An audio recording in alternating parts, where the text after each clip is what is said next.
Isang maganda at mapagpalang araw sa inyong lahat, mga minamahal kong mga kapatid ng Jaygia, Cavite City, Dalahican, gayon din sa Cali Marino, at maging sa Nobeleta, Rosario, at dito rin po sa Jaygia Tansa. Ako'y nagpapasalamat sa pagkakataong ito, mga kapatid, na ako'y maging kabahagi ng daily prayer devotion. Ako nga po pala si Brother Mark Balbin Jr. ng Jaygia Tansa. Bago ko umpisahan ang aking exhortation, nais ko pong samahan niyo po ako sa maikling panalangin ito. Panginoon Diyos, may lalang ng langit at lupa, ako'y lubos na nagpapasalamat, Panginoon, sa ibinigay mo sa aking pagkakataong ito na maging kabahagi ng pagpapala ng iyong salita, O God. Lord, salamat po, O Diyos, sa mga taong ginamit mo upang ako ay ma-assign, magamit at maging kasangkapan ng iyong salita, O Diyos. Lord, dalangin ko, O Diyos, ikaw po, Panginoon, ang mangusap, magpahayag, at bigyan mo kami, Panginoon, ng bukas na puso at isipan upang maunawaan namin ang lahat ng iyong sasabihin at ang katotohanan, O God. Ang iyong Santo Espiritu, Panginoon, ang siyang patuloy na gumabay sa amin, Panginoon, at ako'y, Panginoon, nagpapasalamat muli, Panginoon. Ito ang aking dalangin na may pagpupuri, na may pagluluwalhati at pagpaparangal sa iyo, O Diyos. In Jesus' name I pray. Amen and amen. Ngayon, mga kapatid, ang ating paksa o ang ating topic ay Blessed is the nation whose God is the Lord. Mapalad ang bansa na ang kanilang Diyos ay ang Panginoon. Ang topic na ito, ang key verse na ating pinagkuhanan ay mula sa Aklat ng Awit o Psalms 33 verse 12 NIV. Blessed is the nation whose God is the Lord, the people He chose for His inheritance. Sa Tagalog po, mapalad ang bansa na ang Diyos ay ang Panginoon, ang bayan na Kanyang pinili sa ganang Kanyang sariling mana. Amen. Ang tema po, The Philippines is for Christ. Amen. Mga kapatid, pansinin niyo po sa ating paper peso bill, sa gawing itaas po, may maliit na nakasulat po roon at ang nakasulat po ay pinagpala ang bansa na ang Diyos ay ang Panginoon. So, mga kapatid, ngayon pa lang masasabi ko ito isang patunay na ang ating bansa ay pinagpapala ng Diyos dahil anumang bagyo, anumang kalamidad na mabibigat na dumating sa ating buhay, sa ating bansa, ay nakaka-recover. Tinutulungan ng Panginoon, Diyos. At kaya ako'y naniniwala rin, mga kapatid, itong pandemic na dinadanas ng ating bansa, maging sa buong mundo, mga kapatid, makalampasan natin to at tayo ay makaka-recover sa lahat. Amen, mga kapatid. Tignan naman natin ngayon ang definition ng nation. Bakit tinawag na blessed is the nation? Ang nation po, sa definition nito sa Webster Dictionary ay kaibahan din sa word na country. The difference between the nation and the country. Ang nation po, according to Webster Dictionary, a community of people composed of one or more nationalities and possessing a more or less defined territory and government. At sa ibang dictionary, a nation is a territorial division containing a body of people of one or more nationalities and usually characterized by relatively large size and dependent status. So, ang nation pala, ang tinatawag dito ay ang mamamayan o ang people of that nation o country. Samantala, ang country, according to Webster Dictionary, it is the land of a person's birth, residence, or citizenship. It is a political state or nation or its territory. Ibig sabihin po, ang country, dito po tayo isinilang. Ito po ang ating lupang sinilangan. This is our birth and Philippines is our residence and our citizenship. Ang citizenship tawag sa atin, Pilipino. Kaya pala ang nation, ang patungkol po dito ay ang mga mamamayan o ang nation o ang people. Samantalang country, ang pangalan ng isang bansa, ang lupang tinubuan o sinalangan, residence or citizenship, tulad ng Philippines, no? Philippines, this is our land of birth. Dito tayo isinilang, dito tayo naninirahan, at ang citizenship natin ay Pilipino. Bakit tinawag na ang nation dito sa ating binasang talata sa awit, Psalms 33:12, why is the nation called blessed? Bakit tinawag na blessed ang isang nasyon? Blessed o mapalad o pinagpalang bansa, ang kahulugan ng salitang ito, blessed, ay makikita natin, at ang paalalang ito ay mababasa natin sa aklat din ng Awit, chapter 1, verse 1. Sinabi po dito sa aklat ng Awit, verse 1, sa Tagalog, mapalad ang tao na hindi lumalakad sa payo ng masama, ni tumatayo man sa daan ng mga makasalanan, ni nauupo man sa upuan ng mga manlilibak. So mapalad pala talaga ang isang nasyon o ang isang mamamayan na hindi malakad sa payo ng mga wickedness, ng mga wicked, no? At hindi rin sila tumatayo sa mga daan ng mga makasalanan, the sinners, at hindi rin sila naupo sa mga upuan ng mga manlilibak. The idea or reason here is that the nation o ang mga mamamayan ay nagpapahiwatig na masasaya, mga nagagalak, rejoicing greatly and righteous. At ang kalagayan ng bansa o ang mga mamamayan ay kanais-nais o kaibig-ibig. This nation are desirable. Hallelujah! What is true of nation? Kung ano ang kalagayan ng bansa, ay gayon din ang bawat tao ng bansa. No? Kung ang mamamayan ay masama, marahil, o hindi lang marahil, sa totoo lang, ang bansa ay masama. Kung ang bansa o ang mamamayan ng isang bansa ay matuwid, masunurin, makadiyos, sabi natin ang bansang ito ay blessed, pinagpala. Amen. That is number 1. Una nating puntos. Why is the nation called blessed? Mapalad o pinagpalang bansa. Ikalawa, whose God is the Lord? Whose God is Yahweh? Yung Lord kasi po, pag sinabi whose God is the Lord, baka naman ang nilolord na mga mamamayan ay ang kanilang sarili. May mga tao kasi ang pinapanginoon nila ay ang kanilang sarili.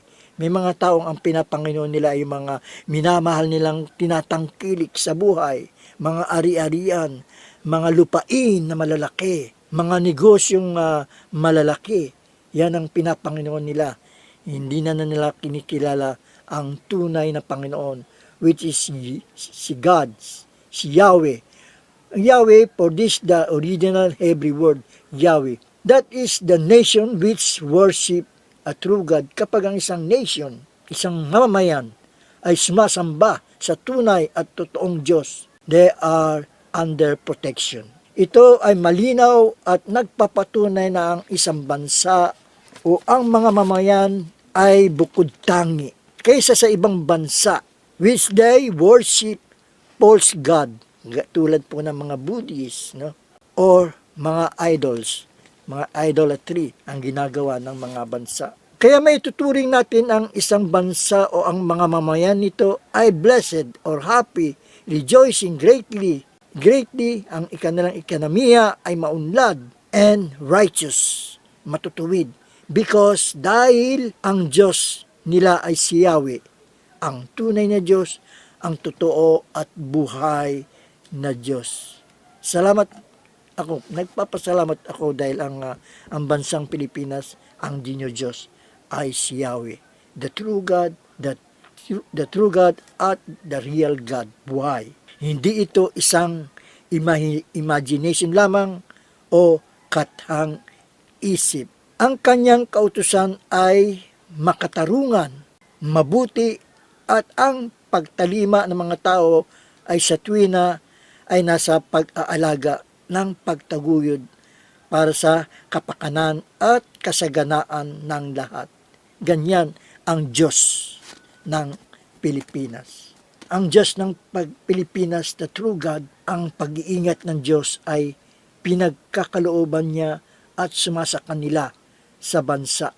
Sumasa kanya sa kanila ang bansa o sa mga mamamayan. Kapag ang isang bansa ay sumasamba sa true God, the real God, ang buhay na Diyos, ang Diyos ay sumasa kanila at pinagkakalooban niya ito ng lahat ng bagay na pagpapala dahil sila ay blessed. Ikatlo mga kapatid doon sa ating binasang verse, the people He chose for His inheritance. Ibig sabihin po, pinili o hinirang upang maging bahagi ng mana o tagapagmana ang isang bansa o ang mamamayan nito. Sa totoo lang mga kapatid, ang salitang ito na ating binasa sa aklat ng awit o Psalms 33 verse 12, ang pangunahing tinutukoy po rito ni Haring David na siya pong sumulat nito ay walang iba at walang kaduda-duda na ang Hebrews, mga Jewish o mga Israelite bilang tinatawag na tagapagmana ng kaharian ng Diyos. No? Sila po yung pinapatukoy po rito ni Haring David, blessed is the nation. Basahin po natin sa aklat ng Deuteronomy chapter 4 verse 20. Deuteronomy chapter 4 verse 20. But as for you, the Lord took you and brought you out of the iron smelting furnace, out of Egypt, to be the people of His inheritance, as you are now. Sa Tagalog po, iniligtas kayo ni Yahweh mula sa napakainit na pugon ng pagkaalipin sa Ehipto upang maging kanyang bayang hinirang. So, ganyan po ang kalagayan ng bansang Israel po noon. Kaya sila po ay hinirang at pinili ng Diyos upang tagapagmana ng kanyang kaharian, no? Inheritance. Maging sa Jeremiah po, ito po ay naging controversial sa Israelite dahil sa kanilang katigasan ng ulo, dahil sa kanilang pagsuway sa Diyos na makapangyarihan. Sa aklat ng Jeremiah chapter 12 verse 7 to 8 NIV verse 7, I will forsake my house, abandon my inheritance. I will give the one I love into the hands of her enemies. Verse 8, my inheritance has become to me like a lion in the forest. She roars at me, therefore I hate her.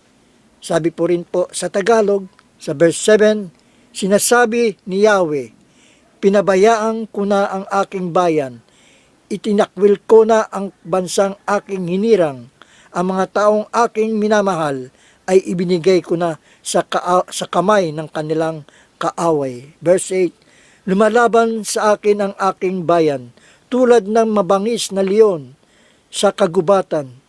Nagtataas sila ng kanilang tinig laban sa akin, kaya kinamumuhian ko sila. Hallelujah. So, naging ang kalagayan ng bansang Israel dahil sa kanilang katigasan at sa kanilang di pagsunod, pagsuway sa Diyos. Nililibak na rin sila. No? Mga kapatid, sa binasa nating talata, Psalms 33 verse 12, ay patunay ito sa isang bansa o mamamayan na ang mga tao ang sinasamba nila ay ang tunay, totoo at buhay na Diyos. Mga minamahal ko mga kapatid, hindi lamang ang mga Israelites o ang bansang pinili at hinilang ng Diyos na kanyang bayan ang tinutukoy po dito sa talatang ito. Tayo man, mga hintil, hindi tunay na dugong Israelites, subalit matatawag na rin Israelites tayo in a spiritual. Hindi lahat ng tao, not all mankind, but a peculiar people, yung mga taong bukod tangi, whom the Lord has chosen out of this world to be His possession, na kanyang pag-aari, and who are jewels, na kanyang hiyas, at bukod tanging kayamanan ng Diyos. We are the peculiar treasure of God. yung sumasamba, nakakakilala sa Kanya, sa tunay na Diyos na buhay. Napakasaya na malaman at nakakapagpataba ng puso na maunawaan natin na tayo ay maging bahagi ng Panginoon. Hallelujah. His portion. We are the God's portion, mga kapatid.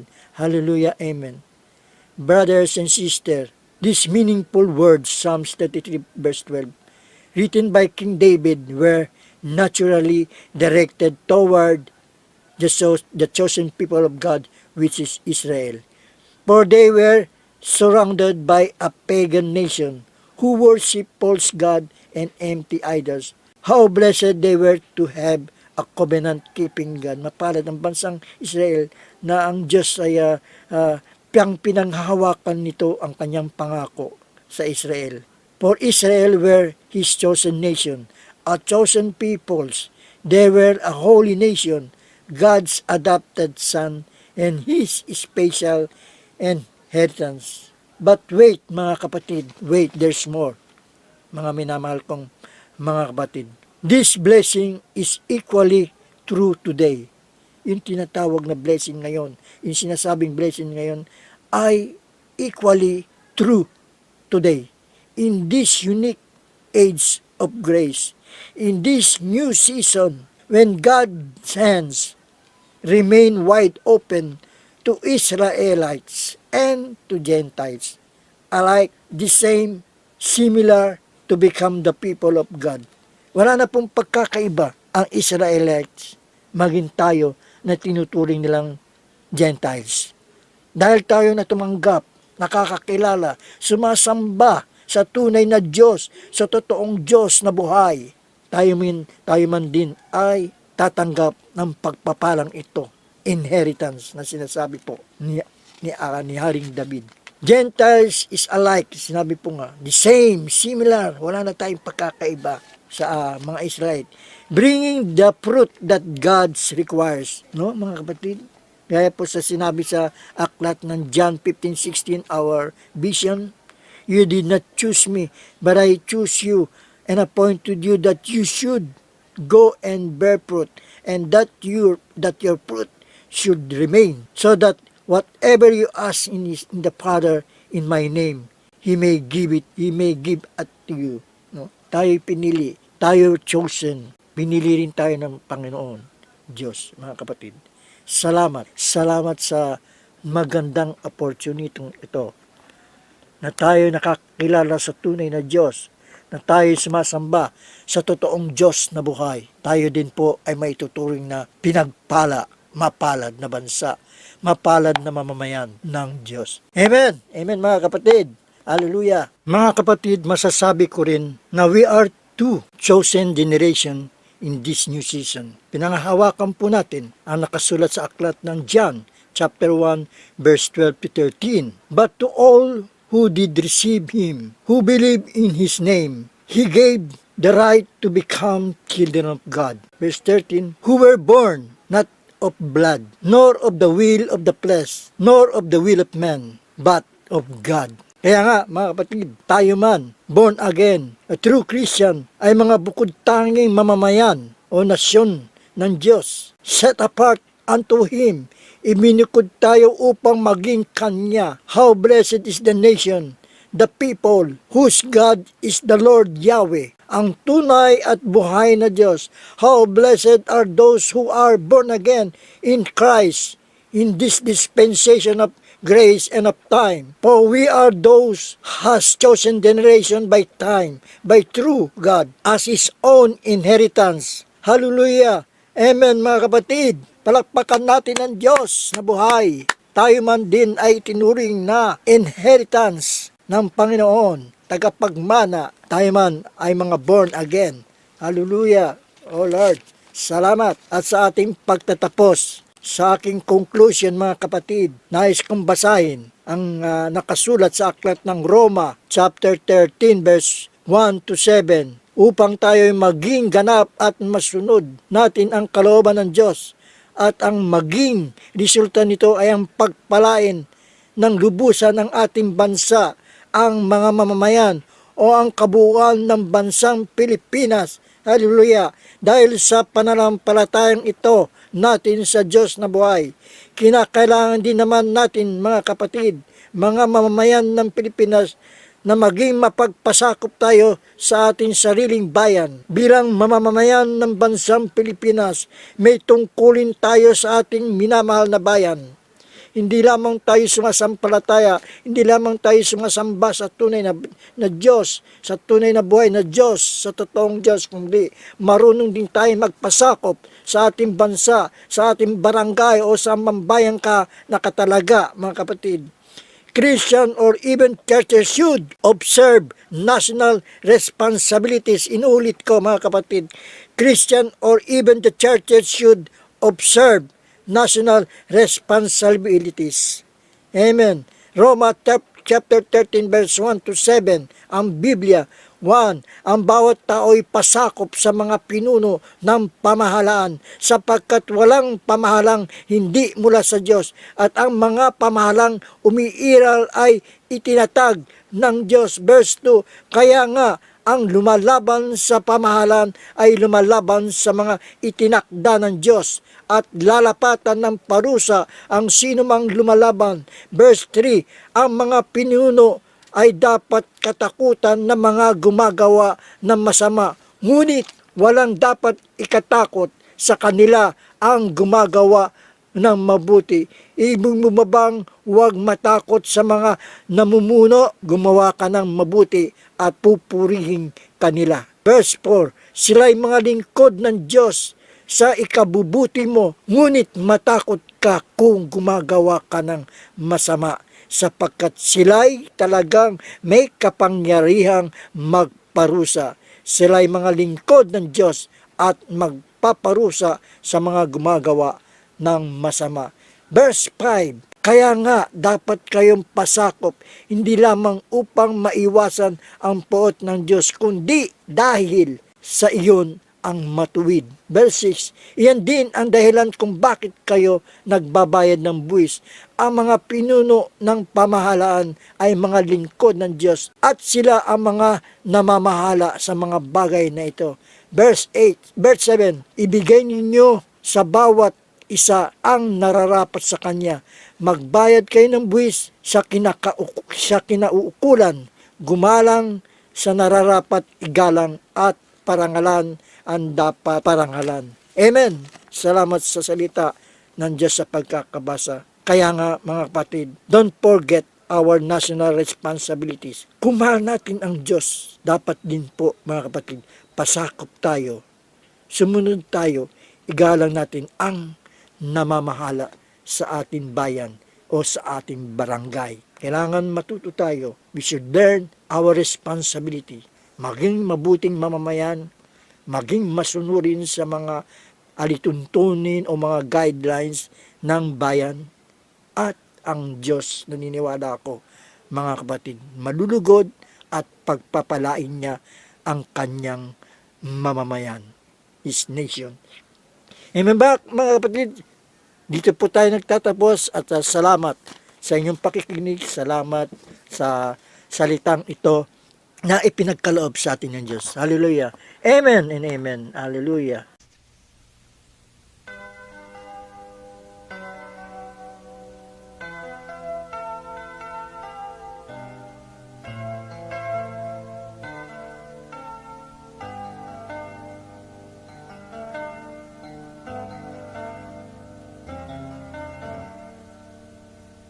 Heavens declare your glory,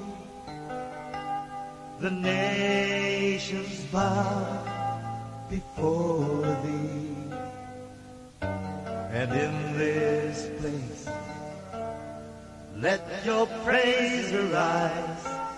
The Philippines is for Christ. Reign, reign, Lord Jesus, in our hearts and in our lives. Reign, reign, O Lord of the heavens, the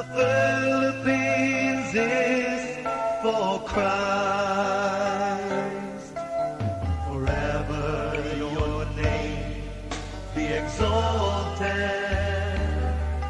O Lord of all creation. And in this place we lift your song on high. The Philippines is for Christ. Reign, reign, Lord Jesus, in our hearts and in our lives. Reign, reign, O Lord of the heavens. The Philippines is for Christ.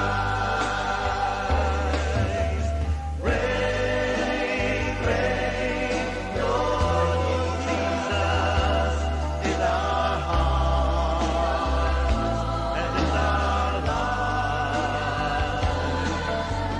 Reign, reign, O Lord of the heavens.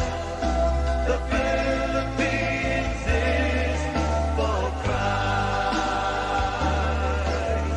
Reign, reign, Lord Jesus, in our hearts and in our lives. Reign, reign, O Lord of the heavens. The Philippines is for Christ. Reign, reign, Lord Jesus, in our hearts and in our lives. Reign, reign, O Lord of the heavens. The Philippines is for Christ. Reign, reign, Lord Jesus, in our hearts and in our lives. Reign, reign, O Lord of the heavens. The Philippines is for Christ. The Philippines is for Christ. The Philippines is for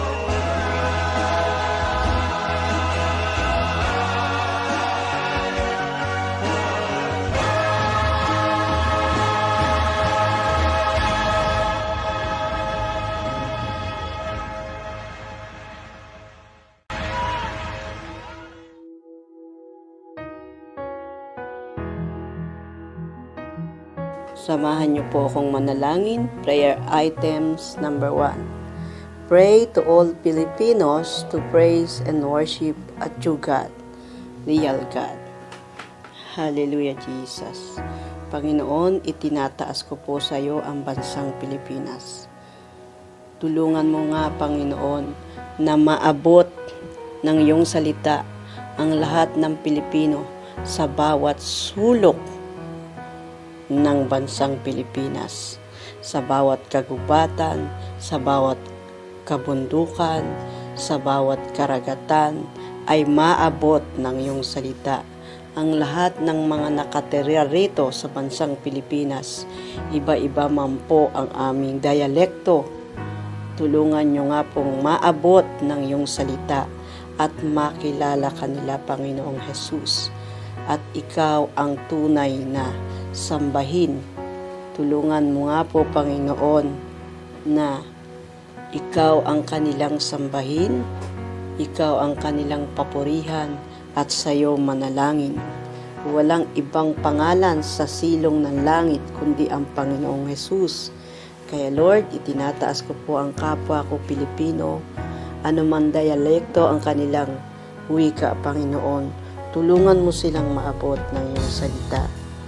Tulungan mong magising sila sa katotohanan na ikaw lamang ang Panginoong dapat sambahin na dapat kang sambahin sa espiritu at katotohanan. Tulungan mo nga po ang aking mga kapwa Pilipino na makarinig ng magandang balita. Tulungan mo nga po silang magising sa katotohanan na ikaw lang, Panginoon, ang aming sasambahin. Salamat, Panginoon. Inaangking ko na ang katagumpayan ng aking panalangin. Sa pangalan ng iyong anak na si Jesus. Amen. Prayer item number 2. Panginoon, ipinagpe-pray po namin ang aming bansang Pilipinas. Turuan niyo po ang aking kapwa-bata, kabataan at lahat ng Pilipino na maging masunurin sa aming gobyerno at hindi na maging matigas ang ulo. Huwag po namin kalimutan na laging magsuot ng face mask at face shield at mag-social distancing. Lord, ang lahat po ng bagay na gusto niyo po ang mangyari sa aming bansa, kami po, Lord, ay nagtitiwala sa inyo. Salamat po, Lord, sa gabay niyo po sa amin. Ito po ang aming dalangin sa pangalan ni Jesus. Amen.